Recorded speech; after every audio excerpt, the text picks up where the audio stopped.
With a smooth, contoured look, Bushwacker Extend Fender flares provide more protection from dirt and debris than our OE-style Fender flares.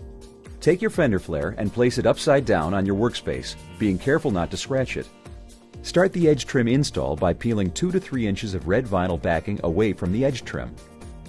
Beginning at one end, press the trim onto the Fender's outside edge. When applying, be sure that the trim's C-channel is properly fitting onto the flare's edge. Be sure to pull the red backing away from you, which will make the installation easier. Work slowly and carefully, and take your time as you'll want to ensure a smooth, consistent fit. When you come to the edge of the flare, use a pair of scissors to cut the fender trim for a correct fit. Be sure to inspect the fender and trim to make sure that the trim has been laid down smoothly and that the trim has adhered correctly to the fender's edge.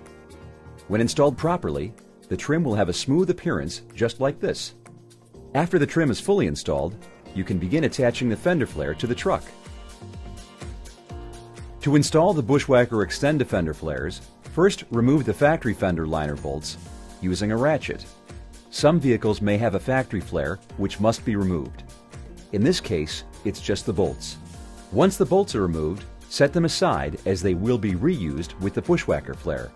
With the included rubber edge trim installed, test fit the flare to ensure proper alignment and fit.